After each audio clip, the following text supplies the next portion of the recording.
Hola amigos, con vosotros el más internacional Michael Rahal y os doy la bienvenida a este vídeo donde voy a analizar, comentar un poquito sobre los cuartos de final del Campeonato del Mundo, de la Copa del Mundo, que se está celebrando en Bakú.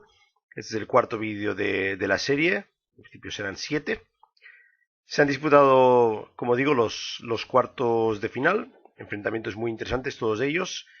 16 jugadores quedaban ya después de la tercera ronda, así que vamos a ver los enfrentamientos.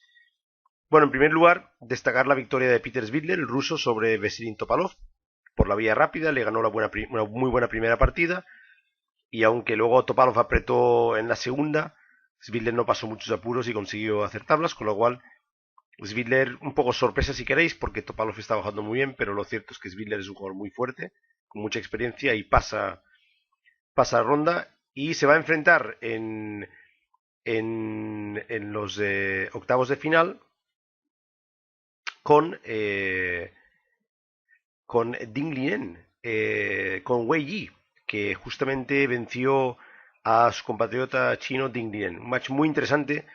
Estaba claro que un chino iba a pasar, pero yo creo que la mayor parte de los jugadores pensaban que el número uno chino Ding Lien iba a pasar. Y de hecho, realmente ganó la primera Ding Lien. Wei Yi ganó la segunda en las partidas clásicas, llegaron los desempates y en una de las partidas de activos se impuso Wei Yi. Contra pronóstico, porque realmente la partida estuvo peor casi toda la partida, incluso al final de todo consiguió hacer una jugada quedándole solamente un segundo. Y Ding Lien estaba un poco tocado cuando finalizó la partida. Pero bueno, Wei Yi, el joven chico de 16 años, dispuesto a intentar buscar una de las plazas en el torneo de candidatos. Bueno, se va a enfrentar a Svidler en la siguiente ronda, por tanto tenemos ya un match muy, muy complicado ahí para Wei Yi, que tiene que jugar con un jugador con mucha experiencia que es Peter Svidler. Luego tenemos a Giri, Anis Giri, de Holanda. Derrotó en las partidas activas a Radoslav Otazek. Vamos a ver una de las partidas que ganó Giri, una miniatura bastante instructiva, nuestra partida del día. Y él se va a enfrentar con otro jugador muy sólido, Maxime Vachier-Lagrave, que derrotó a Wesley So bastante bien ganando la segunda partida. Ni siquiera tuvieron que llegar a los desempates. Aquí Maxime Vachier va a tener pues un poquito más de tiempo de descanso, puesto que tiene un día más de descanso que Giri, que tuvo jugadas rápidas. Por lo tanto, un enfrentamiento interesante entre Giri y Maxime Bache, muy igualado este enfrentamiento, en mi opinión. Luego tenemos a Nakamura, que venció claramente a Adams. Adams venía bastante tocado de ese enfrentamiento larguísimo que tuvo con Lenier Domínguez, ¿no? Y creo que Nakamura en parte se aprovechó de esto para ganarle una primera partida bastante disputada. Y la segunda partida, pues estuvo igualada mayormente. Adams tuvo un par de ideas, pero nada especialmente interesante. Por tanto, Nakamura que pasará y jugará con el Janov, que de momento está siendo la gran sorpresa del torneo. Ya ha derrotado a Grischuk y aquí ha derrotado a Jakovenko en la primera partida de ajedrez activo. Aquí hay un enfrentamiento que en principio Nakamura es mi favorito, porque es un especialista en todos los ritmos, pero el Janov está jugando francamente muy bien. Y de hecho se puso con 6 de 6 en los primeros 3 matches. Por tanto, cuidado aquí con el outsider, el Janov, ¿no? Y el último enfrentamiento, quizás la sorpresa relativa de la jornada, la derrota de Caruana contra el jugador local Shak Mamediarov, pero Mamediarov está jugando espectacular también y además es muy fuerte en las semirápidas. Fue campeón del mundo de Blitz hace poco. Y va a enfrentarse con Karyakin, que parece que pasó un momento difícil el año pasado, pero ahora vuelve otra vez a estar en forma. Ganó a Andreikin en el primer juego de activo. Por lo tanto, ahí tenemos otro enfrentamiento tremendamente igualado. Yo creo que si el match se vuelve largo, Karyakin será el ganador, pero Mamediarov se lo puede llevar en la primera tanda de activas. Así que vamos a ver cómo se desarrolla ese match. Bien, la partida que os he traído hoy para analizar es la partida entre Giri y Wojtaszek. Esta es la primera partida de las dos de ajedrez activo, 25 minutos más 5 segundos. Como veremos, Giri hace una partida espectacular, instructiva, pero evidentemente contó con algunos errores no forzados de su rival, ¿no? De todos modos, la partida está muy bien y es bastante corta, o sea, aguantar conmigo y es muy instructiva. Bueno, Giri juega caballo C3 y C4 y la idea es intentar esquivar Nimzo India, porque aquí jugando E4 esquivamos la Nimzo India ya que alfil B4 se encuentra con E5. Entonces aquí hay dos maneras de jugar para las negras. Uno es jugando C5, contra E5 caballo G8, caballo F3, caballo C6, D4, peón por, caballo por, se sacrifica el peón D5, pero después de caballo de B5 y de alfil F4 se considera que el blanco tiene suficiente compensación. Esta sería una manera de jugar bastante interesante. Y la otra manera más sólida es jugar D5, ¿no? Que es la jugada que hace el negro en esta posición. Bien, desde hace años la variante principal aquí es pasar el peón con E5, el negro responde D4, tomar en F6, tomar aquí y aquí retomar con el peón de B y jugar D4. Y luego intentar caballo F3 y tal vez si se pueda alfil G5. Recuerdo una partida muy buena que Grischuk le ganó a Aronian justamente en esta variante. Y yo tenía entendido que desde entonces esta variante estaba siendo bastante prometedor para las blancas. Giri tiene otra idea y toma en D5 y pasa el peón. Esto yo no creo que sea muy peligroso para las negras. Caballo E4. Y aquí estamos en teoría aún, caballo F3. Y aquí Wojciech se desvía de lo más popular, ¿no? Juega alfil F5, que es una jugada de desarrollo bastante razonable. Pero por ejemplo, Parligras hace muy poco en Jerusalén jugó caballo por C3, que creo que es la jugada más sólida. D por C3 y alfil E7, ¿no? Alfil D3, caballo D7, dama C2, G6. Aunque aquí Navarra jugó E6 y obtuvo un ataque muy interesante a cambio del peón sacrificado. Por tanto, las cosas no están tan claras. Creo que en Roque en vez de caballo D7 hubiera sido superior.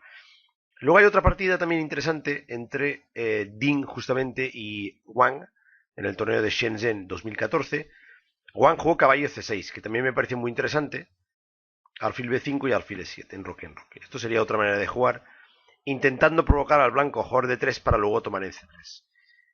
Como veis, el negro tiene alternativas en esta posición. Wojciech, evidentemente es un jugador de 2740, sabe muchísimo más que yo, y opta por alfil F5, seguro que lo tiene bien estudiado. Pero yo diría que no acaba de resolver sus problemas en la apertura, ¿no? Fijaros que después de estos cambios, es verdad que consigue mantener este caballo en E4, pero este caballo dura poco ahí realmente, porque si después de alfil E2 no hace nada, al final jugaremos caballo D2 o tal vez caballo H4 en un momento, y el caballo tendrá que tomarse por el alfil, y el blanco va a reforzar su centro y quedará bastante bien. Entonces, para evitar esto, el negro rompe por el centro. Pero el problema del romper por el centro es que se da una estructura de peones bastante interesante. Vais a ver. Evidentemente no podemos permitir la jugada C4 porque entonces el negro tendría una avalancha de peones en el flanco que sería muy desagradable. Por tanto, peón por peón. Y ahora este alfil se va a volver muy activo, por tanto el negro lo cambia. Hasta aquí, como veis, los dos jugadores están jugando tremendamente rápido. B por C3. Y este es un momento muy interesante.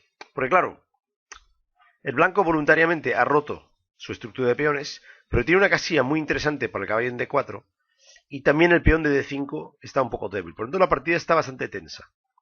Alfil E4 parece interesante, protegiendo el peón y presionando sobre el caballo. El blanco hace enroque. Y ahora, quizás, para otra partida, dama E7 sería una jugada a considerar. Atacando el peón de C5, tal vez habilitando torre D8 y también poniendo presión sobre el peón de 5 en combinación con alfil por caballo. En lugar de esto, Wojciech jugó caballo de 7. La jugó rápido, por tanto supongo que aún está en teoría. Pero ahora, después de la jugada de caballo de 4, tiene un pequeño problema. Porque el blanco amenaza a F3 y luego F4 y lanzará un ataque directo hacia el flanco de rey. Claro, el peón de 5 no puede capturarse porque F3, F4, el caballo se va y F5 gana pieza. Por tanto, de momento el peón de 5 no puede tomarse. Sí que puede tomarse el peón de C5, de hecho lo hace, pero entonces una muy buena jugada de Giri. F3, alfil G6 y caballo B5. Esta jugada me gustó muchísimo, porque el caballo se dirige a una casilla muy poderosa, la casilla de D6. ¿Por qué es tan poderosa esa casilla? Pues porque ataca puntos muy sensibles, eso por un lado, pero más importante, habilita la entrada de la dama por la casilla de D5, es decir, que rompe la coordinación de la dama con el peón. Y todo esto en combinación con la jugada C4 va a darle a Giri una posición muy activa. Yo no me atrevo a decir que el negro está perdido aquí, ni muchísimo menos. Pero un caballo en D6 es muy peligroso en estas estructuras. Claro, tal vez en lugar de caballo por peón, el negro podría jugar a 6. No digo que no. Pero entonces, claro, C6 De entrada, peón por caballo por... Bueno, dama C7. Habría que calcular caballo E7 y caballo por D5. Las cosas no estarían tan claras, ¿no? El blanco podría incluso llegar a tener su peón de más. Por tanto, el caballo se mete en D6. Y ahora, torre 8 es la jugada que hace Warsawick, pero como veremos, no podrá comer el peón de D5. Y por tanto, la torre lo único que hace ahí es caer bajo el ataque de la dama. Yo creo que dama B6 era muy interesante, amenazando la descubierta. Y aquí he calculado la siguiente variante. El caballo 6 no vale por caballo B3 jaque, y ganamos la torre, evidentemente. Por tanto, he calculado dama D4. Rey H1 era una posibilidad interesante también, pero supongamos dama D4. Ahora ponemos la torre definiendo el peón. Y contra F4 se me había ocurrido la jugada alfil H5. Una jugada un poco rara, pero desde luego evita F5. El problema es que después de alfil por alfil, dama por caballo, F5, el ataque sobre el rey parece peligroso. Yo he pensado que el negro podría jugar aquí dama C4, y claro, si consigue cambiar las damas, pues las cosas no estarán tan mal. Pero aquí torre A1, y entonces si quieres cambiar las damas, cámbialas a favor del blanco. Fijaros, dama por, peón por ejemplo, caballo E4, y esta posición a mí no me acaba de dar el peso. Es posible que se pueda aguantar esta posición, no lo descarto. Tal vez E6, hay un alfil aquí, tal vez torre C1, habría que ver. Pero desde luego el blanco tiene un poquito de ventaja en esta posición. Pero seguramente es mejor de lo que hizo el negro. El negro jugó torre 8. Aquí ya en esta jugada, fijaros, gastó casi 10 minutos, lo cual muestra un poco las dificultades que Warsawick estaba sufriendo en su posición. Pero es un error. Y a veces cuanto más pensamos, más fácil cometemos un error, ¿no? Porque sobrepensamos las cosas y F4 amenaza F5, coloca el alfil en E4, mete el caballo atacando la torre y el alfil, torre 7 y ahora muy buena jugada C4. Y ahora, claro, amenazamos peón por peón, por tanto, única jugada peón por peón, tomamos de alfil y ya empieza a verse los problemas de la posición del negro, del blanco. Hay un ataque sobre el peón de F7, hay la idea F5 y F6 latente, las piezas negras están un poco descoordinadas, la posición está muy complicada. Bueno, el negro intenta reagrupar con alfil C6 para quitar el alfil de esta casilla, para que no se la puedan comer. Y el blanco tranquilamente juega dama C2. Ahora amenaza alfil por F7, seguido de dama por caballo. Por tanto, caballo E6 intentando bloquear. Pero esto lo único que hace es crear nuevas amenazas después de F5. El blanco juega torre a D1, jaque, rey H1 y ahora el error decisivo, G6. Claro, Warsawick está ya cascadísimo de tiempo y es natural que esté intentando no evitar, pero limitar un poco el impacto de la jugada de F5, pero realmente no lo evita y lo único que hace es crear nuevas debilidades en su enroque. Calculé una variante aquí que es un poco fantasiosa, pero podría funcionar. Retiramos la dama aquí para sobreproteger F7, intentar, si en algún momento hay un sacrificio aquí, seguido de F5, que en E5, y dejar abierta la posibilidad a un alfil por G2 con dama por... en alguna variante, no en todas evidentemente, ¿no? Entonces he calculado que después de dama C7, F5, caballo D8, F6, torre por E5, F por G7. Claro, la posición es muy favorable. Pero torre G5 crea una amenaza aquí sobre G2, torre D2, torre por G7.